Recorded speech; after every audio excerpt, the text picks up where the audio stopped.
Hey, welcome. Today we're going to dive into a pretty radical idea, one that gets to the heart of that constant low-level anxiety so many of us feel. What if I told you that most of our suffering is totally unnecessary, and that we can end it not by changing our lives, but just by changing our relationship with this exact moment, right here, right now?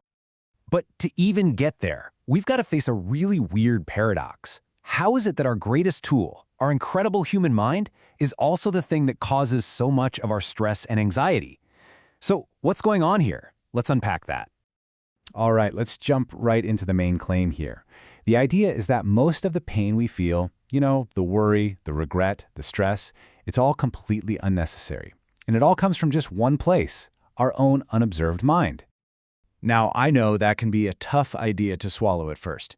The claim is that a huge chunk of our suffering is self-created. But think about that for a second.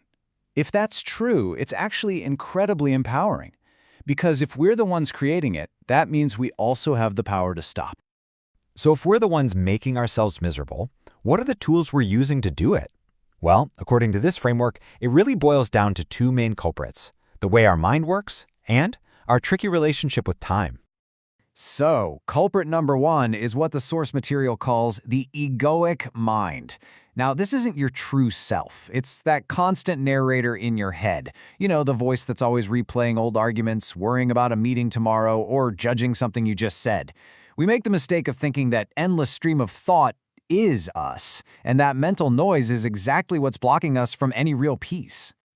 And culprit number two, it works right alongside the ego, our illusion of time. Really think about it. The past isn't real. It's just a memory that's happening in your mind right now. And the future? That's just a story you're telling yourself, also right now. By getting obsessed with this psychological past and future, our minds trap us in this endless loop of regret and anxiety. So this is the fundamental choice we're always facing, whether we realize it or not. We can live up here, in the mind, which is a state of constant noise, totally trapped by time, and just generating suffering. Or we can drop down into what this book calls being, a state of deep, timeless stillness that is the actual source of our peace. Okay, so if the mind and its obsession with past and future are the problem, then what's the solution? Well, thankfully, it's not some complicated 10-step program. There is one single, powerful key that cuts right through both the ego and the illusion of time. And this is it. The entire key to freedom is wrapped up in this one deceptively simple idea: the now. The present moment. It's the only thing that's ever actually real. It's the only place where life ever happens, and it is our one and only doorway to that deeper state of being. And this completely reframes what we think of as enlightenment. It's not some superhuman goal for a few monks on a mountaintop. It's simply our natural state when we stop being lost in our thoughts. It's that feeling of just reconnecting with our true nature, the part of you that exists way beyond the ego's labels and stories. Okay, that all sounds beautiful, right? But how do we actually do this when we're in the middle of a crazy, stressful day? Let's get practical. Here are the actual techniques we can use to start living in the now.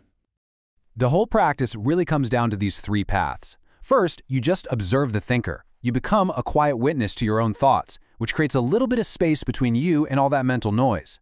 Second, you shift your attention to feel the inner body, like the subtle aliveness in your hands or your feet. This instantly yanks you out of your head and grounds you in the now. And finally, you simply accept the present moment exactly as it is. This is the act of surrender. And that last step, surrender, is so important.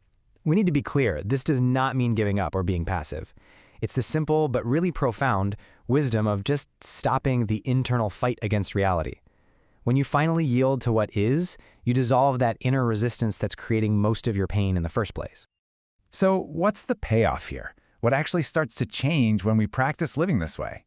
Well, the benefits are pretty huge, and they touch just about every single area of our lives. The results are pretty amazing. That constant psychological fear, which if you think about it is always about the future, it just starts to dissolve. You start to find this deep inner peace that doesn't depend on what's happening on the outside. Creativity starts to flow more easily from that quiet place. And, ironically, when you stop being a slave to your mind, it actually becomes a much sharper and more effective tool when you do need it. So, to wrap all of this up, let's use a powerful metaphor. Imagine you're trying to drive through life, but your focus is constantly on what's in the rearview mirror or trying to see miles down the road. It's like trying to drive at night through a super thick, disorienting fog. But your conscious presence, that's like a powerful flashlight.